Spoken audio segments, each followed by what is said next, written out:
छोटे से लोग हैं हम लोग, छोटी सी पार्टी है।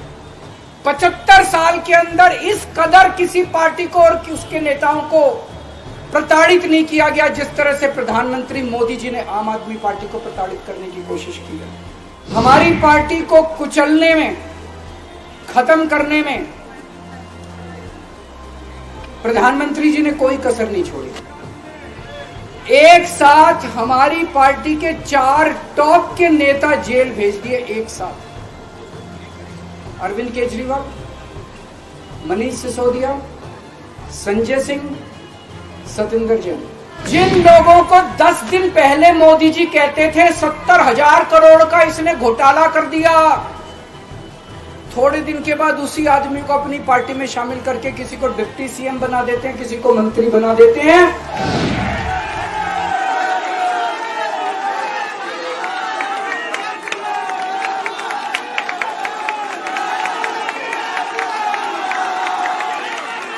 भारत माता की, भारत माता की, इनकलाब, वंदे वंदे।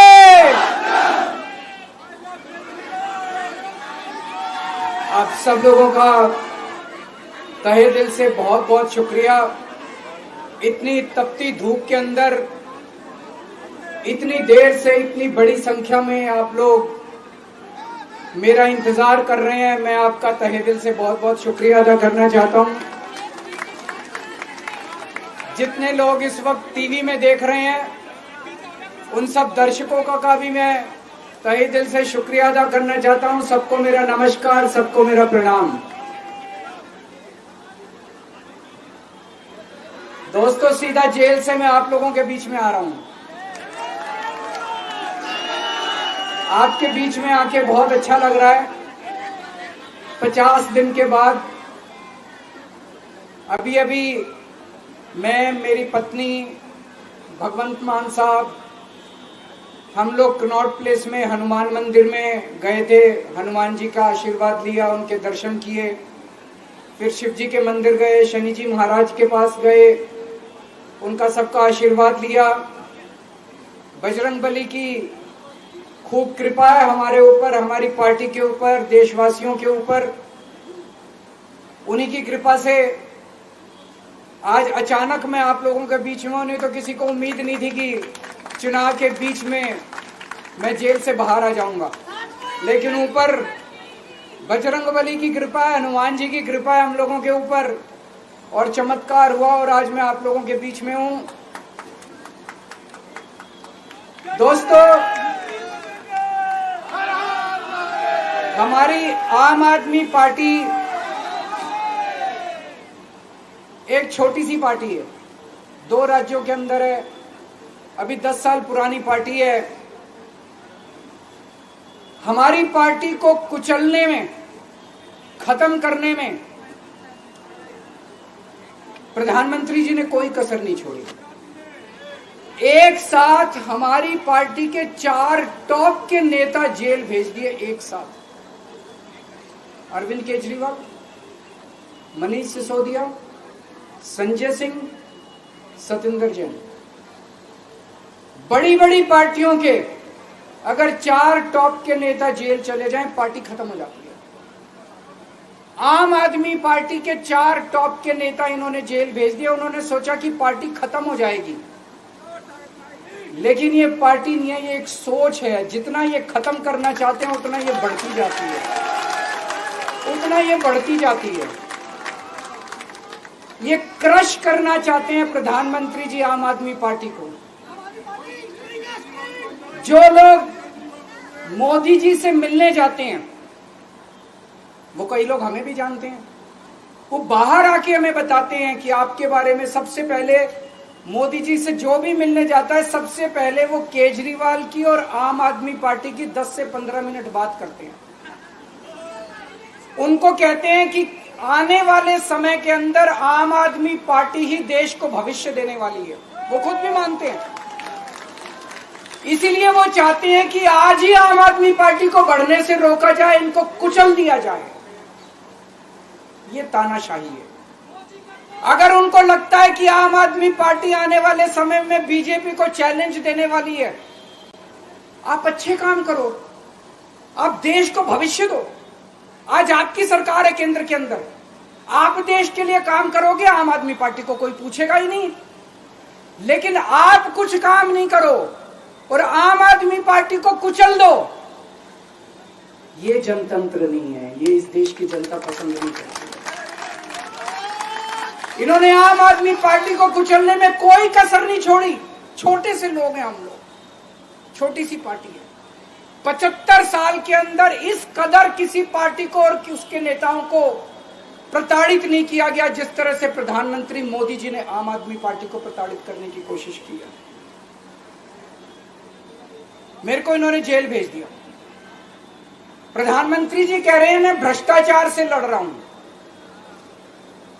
देश के सबसे बड़े चोर, उचक्के और डकैतों को उन्होंने अपनी पार्टी में शामिल कर लिया। जिन लोगों को 10 दिन पहले मोदी जी कहते थे 70,000 करोड़ का इसने घोटाला कर दिया, थोड़े दिन के बाद उसी आदमी को अपनी पार्टी में शामिल करके किसी को डिप्टी सीएम बना देते हैं, किसी को मंत्री बना देते हैं और उनके सारे ईडी और सीबीआई के मामले खत्म कर देते हैं और कहते हैं मैं भ्रष्टाचार से लड़ रहा हूं। मैं मोदी जी को कहना चाहता हूं, भ्रष्टाचार से अगर लड़ाई लड़नी है तो केजरीवाल से सीखो। प्रधानमंत्री जी, भ्रष्टाचार के खिलाफ लड़ाई केजरीवाल ने लड़ी है। 2015 में जब दिल्ली में हमारी सरकार बनी थी, हमारे एक मंत्री का एक ऑडियो मेरे पास किसी ने व्हाट्सएप कर दिया। उस ऑडियो में मेरा मंत्री किसी दुकान वाले से 5 लाख रुपए मांग रहा था। किसी मीडिया वाले को नहीं पता था, विपक्ष को नहीं पता था। आप लोगों को याद होगा, मैंने अपने खुद मंत्री को सीबीआई के हवाले कर दिया, जेल भेज दिया था अपने मंत्री को। ये होती है भ्रष्टाचार के खिलाफ लड़ाई। पंजाब के अंदर मेरा एक मंत्री भ्रष्टाचार में, मेरे को पता चला कि वो पैसे मांग रहा है। वहां पे मान साहब ने उसको, किसी को भी, विपक्ष को नहीं पता था, मीडिया को नहीं पता था, हमने अपने मंत्री को उठा के जेल में भेज दिया। तुम देश के सारे चोर उचक्के डकैतों को अपनी पार्टी में शामिल कर लो और केजरीवाल को जेल भेज दो और कहो मैं भ्रष्टाचार के खिलाफ लड़ रहा हूं। तो आप भ्रष्टाचार के खिलाफ नहीं लड़ रहे प्रधानमंत्री जी। आप देशवासियों को बेवकूफ मत समझो।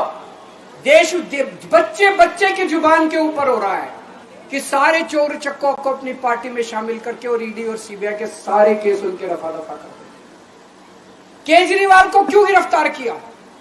केजरीवाल को गिरफ्तार करके उन्होंने एक मैसेज दिया है सारे देश को कि अगर मैं केजरीवाल को गिरफ्तार कर सकता हूं तो किसी को भी गिरफ्तार कर सकता हूं। कोई केस नहीं होगा, कोई मामला नहीं होगा, तब भी मैं तुमको गिरफ्तार कर सकता हूं। एक बेहद खतरनाक मिशन चालू किया हुआ है प्रधानमंत्री जी ने, बहुत ही खतरनाक। देशवासियों को यह समझने की, अब जब मैं बोलने जा रहा हूं, समझने की जरूरत है।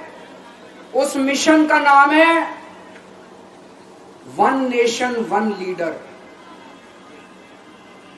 देश के सारे नेताओं को खत्म करना चाहते हैं मोदी जी और इसको 2 स्तर के ऊपर इस मिशन को चला रहे हैं। जितने विपक्ष के नेता हैं उनको जेल भेजेंगे और जितने बीजेपी के नेता हैं उनको सबको निपटा देंगे, उनकी राजनीति खत्म करते जाएंगे, उनको सबको निपटाते जाएंगे। विपक्ष के अंदर आज इन्होंने मनीष सिसोदिया को जेल भेज दिया, संजय सिंह को जेल भेज दिया, सत्येंद्र जैन को जेल भेज दिया, केजरीवाल को जेल भेज दिया, हेमंत सोरेन को जेल भेज दिया, ममता दीदी के कई मंत्रियों को जेल भेज दिया, स्टालिन के कई मंत्रियों को जेल भेज दिया, केरला के सीएम के पीछे पड़े हैं। अगर ये चुनाव जीत गए, मेरे से लिखवा लो एफिडेविट के ऊपर, थोड़े दिन के बाद ममता दीदी जेल में होंगी, तेजस्वी यादव जेल में होगा, स्टालिन साहब जेल के अंदर होंगे, पिनरई विजयन जेल के अंदर होंगे, उद्धव ठाकरे जेल के अंदर होंगे, जितने विपक्ष के नेता ये सारे जेल के अंदर होंगे। अगर ये चुनाव जीत गए, इन्होंने बीजेपी का एक नेता नहीं छोड़ा, आडवाणी जी की राजनीति खत्म कर दी इन्होंने, मुरली मनोहर जोशी की राजनीति खत्म कर दी, सुमित्रा महाजन की शिवराज सिंह चौहान, जिसने मध्य प्रदेश का चुनाव जीत के दिया इन लोगों ने, शिवराज सिंह चौहान ने उसको मुख्यमंत्री नहीं बनाया, उसकी राजनीति खत्म कर दी। वसुंधरा राजे की राजनीति खत्म कर दी इन्होंने, खट्टर साहब की राजनीति खत्म कर दी, डॉक्टर रमन सिंह की राजनीति खत्म कर दी। अब अगला किसका नंबर है? योगी आदित्यनाथ। अगर ये चुनाव जीत गए, मेरे से लिखवा लो, 2 महीने के अंदर उत्तर प्रदेश का मुख्यमंत्री बदल देंगे। योगी आदित्यनाथ की राजनीति खत्म करेंगे, उनको भी निपटा देंगे। यही तानाशाही है दोस्तों। 1 नेशन 1 लीडर ये चाहते हैं। एक ही तानाशाह इस देश के अंदर बचेगा, एक ही तानाशाह इस देश के अंदर बचेगा। हमारा देश बहुत महान है, 4000 5000 साल पुराना हमारा देश है। इसके पहले पिछले 4000 साल में कई मौके आए जब इस देश के ऊपर तानाशाहों ने कब्जा करने की कोशिश की, लेकिन हमारे देश के लोगों ने उन तानाशाहों का तख्ता उखाड़ के फेंक दिया। जब जब हमारे देश में ऐसा मौका आया कि तानाशाह ने हमारे देश के ऊपर कब्जा करने की कोशिश की, इस देश की जनता ने उसका तख्ता उखाड़ के फेंक दिया। आज एक तानाशाह इस देश से जनतंत्र खत्म करना चाहता है। आज एक तानाशाह इस देश से लोकशाही खत्म करना चाहता है। मैं पूरे तन मन धन से लड़ रहा हूं, संघर्ष कर रहा हूं उस तानाशाह के खिलाफ। 140 करोड़ लोगों का साथ चाहता हूं मैं। मेरे अकेले के करने से नहीं होगा। 140 आज मैं आप लोगों से भीख मांगने के लिए आया हूं, 140 करोड़ लोगों से, 140 करोड़ लोगों से भीख मांगने के लिए आया हूं। मेरे देश को बचा लो, मेरे भारतवर्ष को बचा लो, मेरा भारत बहुत महान है। इस तानाशाही से बचा लो मेरे दोस्त, मेरे देश को।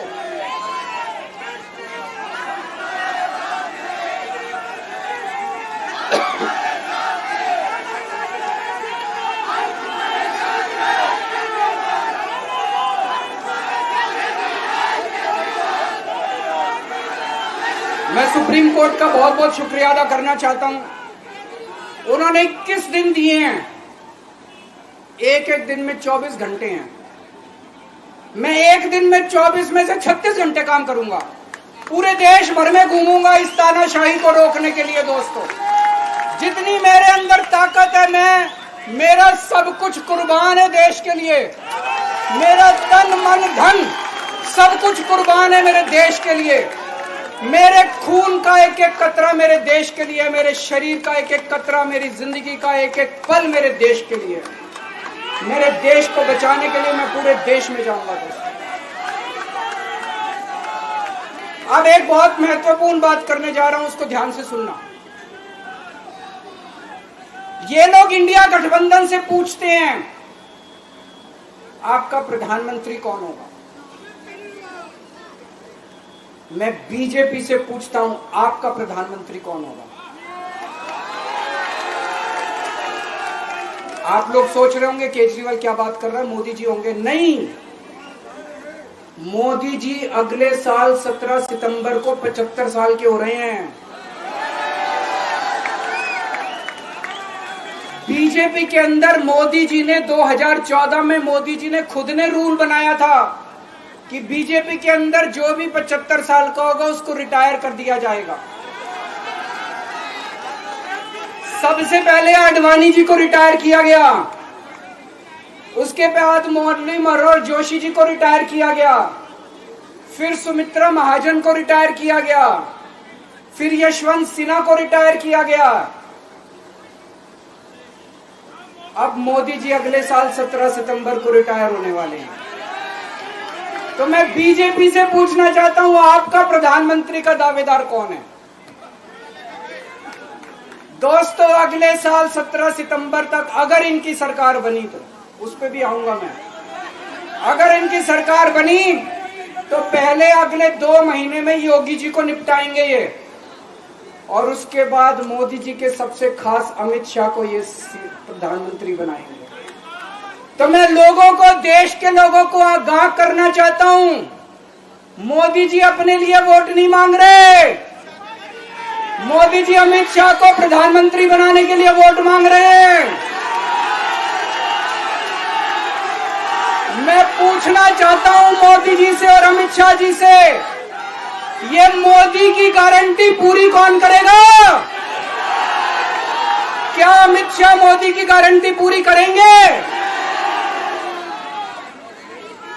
जब आप अगर जो वैसे तो मेरे को लगता है, मैं भी आऊंगा उसके ऊपर, मुझे नहीं लगता इनकी सरकार बन रही है,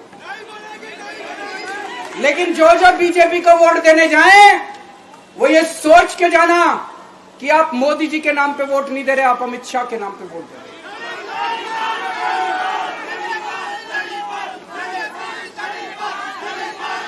अब एक खुशखबरी है आप लोगों के लिए, अब एक खुशखबरी है, सबको बता देना जो मैंने बातें कही है, बड़ी सोच समझ के कही है।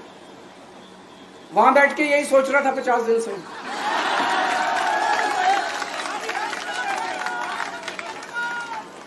दोस्तों, पूरे देश के मेरे को बाहर निकले हुए 20 घंटे हो गए। इन 20 घंटों के अंदर भी मैंने रात भर में जनता से बात कर रहा था, लोगों से फोन कर रहा था।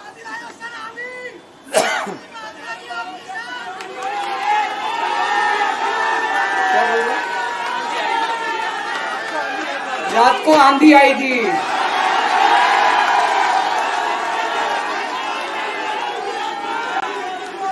पिछले 20 घंटे में मैंने जो बातचीत करी है, कई बड़े बड़े एक्सपर्ट से बात की, चुनाव विश्लेषकों से बात की, सेफोलॉजिस्ट से बात की, जनता से बात की, फोन पे लोगों से। मेरा अपना आकलन है कि 4 जून के बाद इनकी सरकार नहीं बन रही, मोदी सरकार नहीं बन रही। दोस्तों, अगर मैं गलत हूं तो मेरे को बताना। हरियाणा में इनकी सीट कम हो रही है, राजस्थान में कम हो रही है, कर्नाटक में कम हो रही है, दिल्ली में कम हो रही है, बिहार में कम हो रही है, महाराष्ट्र में कम हो रही है, कर्नाटक में कम हो रही है, बंगाल में कम हो रही है, झारखंड में कम हो रही है।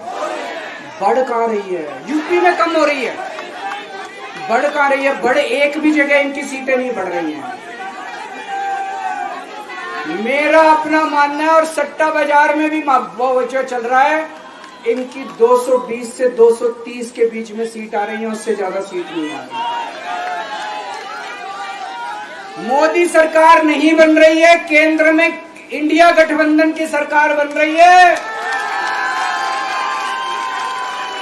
आम आदमी पार्टी उस सरकार का हिस्सा होगी। दिल्ली को पूर्ण राज्य दिलाएंगे। दिल्ली का एलजी लोगों का एलजी होगा, दिल्ली का एलजी दिल्ली वालों का एलजी होगा। गुजरात से आया हुआ अभी, दिल्ली के लोगों का एलजी होगा, दिल्ली के लोगों का विकास होगा। एक और पॉइंट है, जब मैं जेल के अंदर था तो कुछ लोगों ने यह मुद्दा उठाया, केजरीवाल सीएम पद से इस्तीफा क्यों नहीं देता। दोस्तों, केजरीवाल को कभी किसी पद का लालच नहीं हुआ। मैं आप मंत्री, मुख्यमंत्री, प्रधानमंत्री ये सब बनने नहीं आया। इनकम टैक्स में कमिश्नर की नौकरी करता था। कमिश्नर की नौकरी छोड़ के दिल्ली की झुग्गियों के अंदर 1 नहीं, 2 नहीं, 3 नहीं, 10 साल तक मैंने दिल्ली की झुग्गियों के अंदर काम किया है, सुंदर नगरी और नंद नगर की झुग्गियों के अंदर, इनकम टैक्स कमिश्नर की नौकरी छोड़ के। जब मेरे को दिल्ली की जनता ने पहली बार सीएम बनाया, असूलों के ऊपर 49 दिन के अंदर सीएम पद से इस्तीफा दे दिया था। एक चपरासी की नौकरी कोई नहीं छोड़ता। सीएम बनने के लिए लोग अपना दायां हाथ कटाने के लिए तैयार होते हैं। मैंने खुद से अपने आप सीएम की कुर्सी को लात मार दी थी 49 दिन के अंदर। मेरे लिए सीएम पद इंपॉर्टेंट नहीं है। आज मैंने सीएम पद से इस्तीफा क्यों नहीं दिया जेल जाने के बाद? दोस्तों, पिछले 75 साल में भारतवर्ष में इतने राज्यों के चुनाव हुए, इतने राज्यों के चुनाव हुए, दिल्ली के अंदर सबसे ऐतिहासिक बहुमत से आम आदमी पार्टी जीती, 55-56% वोट, एक बार 67 सीट, एक बार 62 सीट। इतने भारी बहुमत से आज तक कोई राज्य की सरकार 75 साल में नहीं जीती। इतने भारी बहुमत से जीतने के बावजूद झूठा केस, अब उनको पता है वो हमें हरा नहीं सकते दिल्ली के अंदर। उन्हें पता है अगले 20 साल तक दिल्ली में आम आदमी पार्टी को कोई नहीं हरा सकता। तो उन्होंने एक षड्यंत्र रचा, राजनीतिक षड्यंत्र रचा। केजरीवाल को झूठे केस में जेल भेज दो, केजरीवाल को इस्तीफा देना पड़ेगा, केजरीवाल की सरकार गिर जाएगी। उन्होंने ये षड्यंत्र रचा। मैंने कहा मैं भी इस्तीफा नहीं दूंगा। तुम अगर जनतंत्र को जेल में कैद करोगे तो जनतंत्र जेल से चला के दिखाएंगे। दोस्तों, सरकार भी जेल से चला के दिखाएंगे। कतई इस्तीफा, तुम्हारे ट्रैप में फंसने वाले नहीं हम। ये अगर हेमंत सोरेन साहब को भी इस्तीफा नहीं देना चाहिए था, जेल से सरकार चलानी चाहिए। अगर हमने इस्तीफा दे दिया, ये तो बड़ा अच्छा इनके लिए। जिस राज्य के अंदर ये चुनाव हारेंगे उसके मुख्यमंत्री को पकड़ के जेल में डाल दो, सरकार गिरा दो। उसके मुख्यमंत्री को पकड़ के जेल में डाल दो, सरकार। आज मैं अगर दिल्ली की जेल के अंदर रह के दिल्ली की जेल से इस्तीफा नहीं दे रहा, वो इस तानाशाही के खिलाफ संघर्ष कर रहा हूं, इसको समझ लेना। केजरीवाल को किसी पद का लालच नहीं है। सीएम तो 100 सीएम की कुर्सी देश के नाम कुर्बान है। मुझे पता चला,